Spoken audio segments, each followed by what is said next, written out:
तो सबसे पहला जो क्वेश्चन है हमारा वो है कि HTML का पूरा नाम क्या है। ओके, तो HTML का जो पूरा नाम है वो है आपका hyper text markup language. Okay, तो इसका जो पूरा नाम है वो हो जाएगा hyper text markup language. Next question देखते हैं।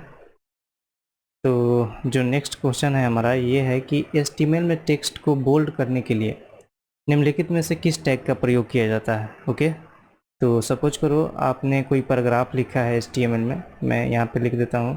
तो HTML में पैराग्राफ लिखने के लिए जो टैग होता है वो P होता है। मैं यहाँ पे लिखना चाहता हूँ हेलो वर्ल्ड, हेलो वर्ल्ड। ठीक है, मैं जो वर्ल्ड है ना इसको मैं थोड़ा सा बड़ा दिखाना चाहता हूँ। तो हमारा किस तरीके से दिखाएंगे इसको हम, तो सिंपली जो हमारा P टैग है वो P टैग ही रहेगा। एंड हेलो जो है इसको हेलो लिख दो। एंड जो भी वर्ड्स को आपको बोल्ड दिखाना है उसके पहले हम क्या करेंगे, बी टैग का यूज करेंगे। ठीक है, तो बी टैग हो जाएगा एंड यहाँ पे इस तरीके से इस बी टैग को क्लोज करना होगा एंड अगेन हमें पी को भी क्लोज करना होगा। ओके, तो इससे क्या होगा, हमारा ये जो वर्ल्ड है ये थोड़ा बोल्ड दिखेगा। तो इसका आंसर क्या हो गया आपका बी। ओके, नेक्स्ट क्वेश्चन की ओर चलते हैं। तो हमारे पास थर्ड क्वेश्चन है कि ए टैग का प्रयोग किस लिए किया जाता है। ओके, ए का मतलब होता है एंकर टैग। ओके, तो एंकर टैग का प्रयोग किया जाता है, आपके पास ऑप्शन है ए लिंक को ऐड करने के लिए, पैराग्राफ को ऐड करने के लिए, इमेज लगाने के लिए, इनमें से कोई नहीं। ओके, तो बेसिकली एंकर टैग का काम क्या होता है कि सपोज करो आपको HTML में कहीं पे कोई लिंक ऐड करना है किसी वेबसाइट का। सपोज करो आपने फेसबुक का लिंक देना है, तो आप किस तरीके से दोगे, सिंपली आपको लिखना है ए। ओके, एंड सॉरी ये नहीं होगा, इस तरीके से लिखोगे आप ए एंड यहाँ पे एक एच रेफरेंस नाम का एट्रीब्यूट होता है, एच रेफ REF, एंड यहाँ पे हमें लिंक देना होता है। सपोज करो मैं यहाँ पे फेसबुक का लिंक देना चाहता हूँ, सिंपली लिखूंगा यहाँ पे facebook.com। ओके, एंड ये कोट्स के अंदर होगा एंड यहाँ पे मैं लिख दूंगा फेसबुक। ओके, एंड यहाँ पे मैं एंकर टैग को क्लोज कर दूंगा। तो जो भी इस फेसबुक पे क्लिक करेगा उसको हम ये facebook.com पे रिडायरेक्ट कर देंगे। तो इसका आंसर क्या हो जाएगा, लिंक को ऐड करने के लिए हम एंकर टैग का यूज करते हैं। ओके, नेक्स्ट क्वेश्चन पे चलते हैं। टेक्स्ट एरिया बनाने के लिए सही HTML कोड क्या है। ओके, टेक्स्ट एरिया क्या होता है कि आपने कई सारे वेबसाइट में देखा होगा कि इस तरीके का एक बॉक्स बना होता है ना, एंड यहाँ पे एक बटन होता है सबमिट करने के लिए, सबमिट। ओके, तो ये जो बॉक्स है ना इसी को हम बोलते हैं टेक्स्ट एरिया। ठीक है, तो HTML में इस बॉक्स को बनाने के लिए हमारे पास जो टैग है वो है आपका टेक्स्ट एरिया। इस टैग का हम यूज करके हम इस तरीके का बॉक्स बनाते हैं। ठीक है, नेक्स्ट क्वेश्चन देखते हैं। HTML में हेडिंग कितने प्रकार की होती है, आपके पास ऑप्शन है 4, 3, 7, 6। ओके, तो बेसिकली HTML में जो हेडिंग होता है ना उसको हम इस तरीके से डिफाइन करते हैं H1 से। ओके, ये H1 से H6 तक जाता है। ओके, यानी कि जो H1 होगा H1 एंड इसके अंदर जो भी टेक्स्ट है H1, ठीक है, ये इस तरीके से क्लोज हो जाता है। इसी तरीके से ये आपका 6 तक जाता है। तो जो H1 होता है ये सबसे बड़ा साइज में आपको हेडिंग को दिखाएगा। ठीक है, एंड धीरे धीरे छोटा होते होते लास्ट जो जाएगा ये H6 तक जाएगा। तो आप में जो HTML हेडिंग का जो जितने तरीके से हम हेडिंग लिख सकते हैं HTML में वो कितने प्रकार के हैं, 6 तरीके से हम हेडिंग को लिख सकते हैं। ओके, नेक्स्ट क्वेश्चन देखते हैं। ओके, HTML प्रोग्राम को निम्नलिखित में से किस एक्सटेंशन के द्वारा सेव किया जाता है। ओके, अब एक्सटेंशन क्या होता है, आपने बहुत सारा इमेज देखा होगा, जैसे कि मान लो आप PNG इमेज लिखा तो क्या होता है, इमेज का नाम होता है मान लो XYZ एंड .png। उसी तरीके से .jpg भी होता है। यदि आप फोटोशॉप में काम किए होंगे तो वहाँ पे क्या होता है, PSD होता है। ओके, सिमिलरली यदि आप HTML का कोड लिखते हो ना तो उसको सेव करने के लिए आपको .html नाम के एक्सटेंशन का यूज करना होगा, HTML। ओके, तो इसका आंसर हो जाएगा आपका .html। नेक्स्ट क्वेश्चन पे चलते हैं। निम्नलिखित में से कौन सा HTML टैग टाइटल को डिफाइन करता है? अच्छा, टाइटल क्या होता है? टाइटल आप जब भी कोई मान लो facebook.com आपने खोला हुआ है, ठीक है, आपने facebook.com पे विजिट किया है ब्राउज़र में, तो ब्राउज़र के ऊपर आप देखोगे इस तरीके से बॉक्स में उसका नाम लिखा होता है, जो भी आप वेबसाइट पे विजिट करोगे वो, ठीक है। तो इसको हम बोलते हैं टाइटल, एंड टाइटल को ऐड करने के लिए हमारे पास HTML में जो टैग है वो इस तरीके से होता है, टाइटल, ठीक है। एंड यहाँ पे हम टाइटल लिखते हैं एंड इसको हम क्लोज कर देते हैं। तो टाइटल लिखने के लिए हमारे पास जो करेक्ट HTML है वो क्या है? टाइटल। नेक्स्ट क्वेश्चन पे चलते हैं। निम्नलिखित में से लाइन ब्रेक के लिए HTML टैग कौन सा है? अब लाइन ब्रेक क्या होता है? सपोज करो मैंने यहाँ पे एक पैराग्राफ लिखा एंड यहाँ पे लिखता हूँ hello dear, how are you, okay. मैंने यहाँ पे एक पैराग्राफ टैग लिखा, ठीक है। मैं चाहता हूँ कि ये जो हाउ आर यू है ना, ये इस लाइन में आ जाए, ओके। तो इसको यूज करने के लिए सिंपली हमें क्या करना होता है कि यहाँ पे हमें एक BR टैग होता है, इसको क्लोज करने की ज़रूरत नहीं पड़ती है, ओके। बस ये ऐसे ही रहता है। आपको जहाँ से ब्रेक करना है कि ये जो लाइन है दूसरे लाइन में आ जाए, तो सिंपली यहाँ पे आप BR टैग को लगा दोगे, ओके। तो इसका आंसर हो जाएगा आपका BR। नेक्स्ट क्वेश्चन पे चलते हैं। बैकग्राउंड कलर लगाने के लिए इनमें से सही HTML कौन सा है? ओके। तो HTML में बेसिकली हम डायरेक्ट HTML में जो है ना, HTML का कोई ऐसा कोड नहीं होता है जिसको यूज करके हम बैकग्राउंड कलर चेंज कर पाएँ, ठीक है। तो इसके लिए हमें क्या करना होता है कि CSS यूज करना पड़ता है। CSS क्या होता है वो बाद की बात है। तो HTML में CSS लिखने का तरीका क्या होता है कि हम स्टाइल लिखते हैं एंड उसमें जो भी उसकी प्रॉपर्टी हमें चेंज करनी होती है वो हम लिखते हैं। तो इस तरीके से हम क्या करेंगे कि उसका कलर चेंज कर सकते हैं। तो इसका आंसर हो जाएगा आपका A, ओके। नेक्स्ट क्वेश्चन पे चलते हैं।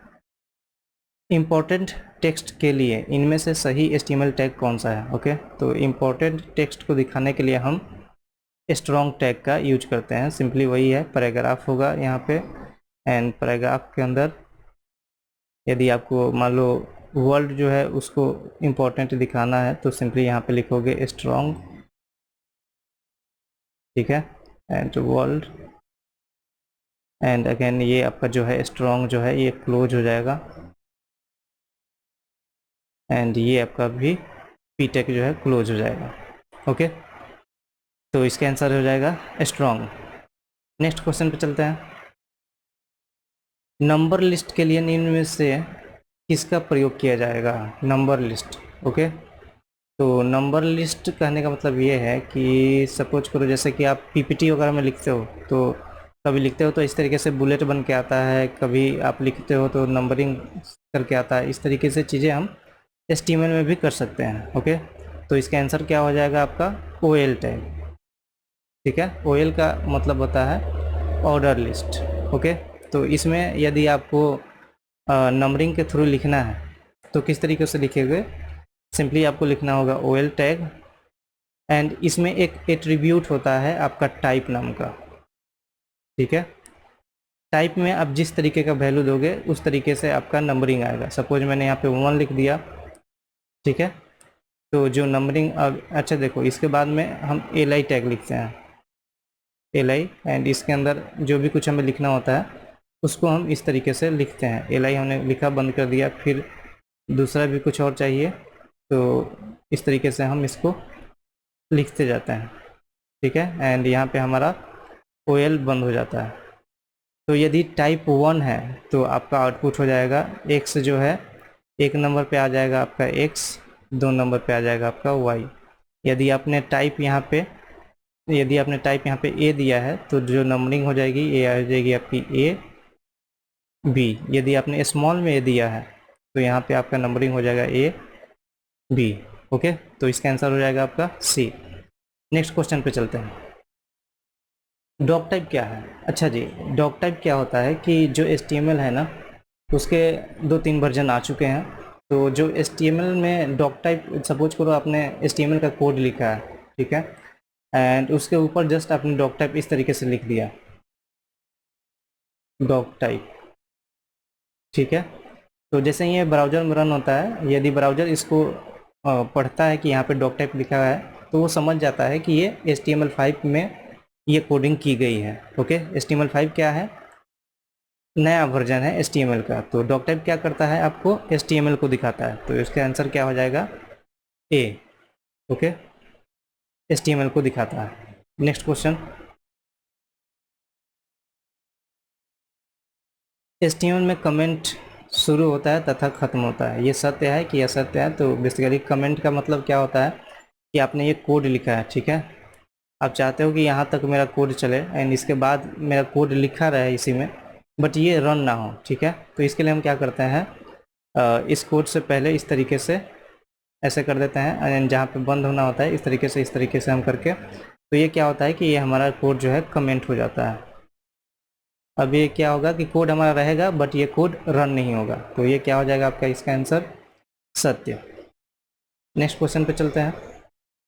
टेक्स्ट को इटैलिक में करने के लिए कौन सा टैग यूज होता है? अब देखिए इटैलिक क्या होता है, सिंपली जैसे मान लो ये हेलो है, ठीक है, इसको इटैलिक में लिखने के लिए हमें क्या करना होगा, थोड़ा सा ये तिरछा हो जाता है, ठीक है। यदि सिंपली हेलो को इटैलिक में लिखना है तो सिंपली हमें क्या करना होगा, हेलो के पहले इस आई टैग को हमें ऐड कर देना होगा, ठीक है। तो इस तरीके से हम इटैलिक बना सकते हैं टेक्स्ट को, तो इसका आंसर हो जाएगा आई। नेक्स्ट क्वेश्चन पे चलते हैं। नेविगेशन लिंक को डिज़ाइन करने के लिए किस HTML टैग का प्रयोग किया जाता है? ओके, तो बेसिकली नेविगेशन क्या होता है कि आपने किसी भी वेबसाइट में देखा होगा कि वहाँ पे बहुत सारे लिंक ऐड होते हैं, जैसे कि ये हो गया आपका होम, अबाउट, etc। ओके, तो इसी को बोलते हैं नेविगेशन। तो इसको डिज़ाइन करने के लिए हमारे पास एक HTML का टैग होता है NAV करके। ओके, तो इसका आंसर हो जाएगा नैव, ठीक है, NAV। इसी के अंदर हम क्या करते हैं, सारे नेविगेशन वाले जो काम होते हैं इसके अंदर हम लिख के करते हैं। ओके, नेक्स्ट क्वेश्चन पे चलते हैं।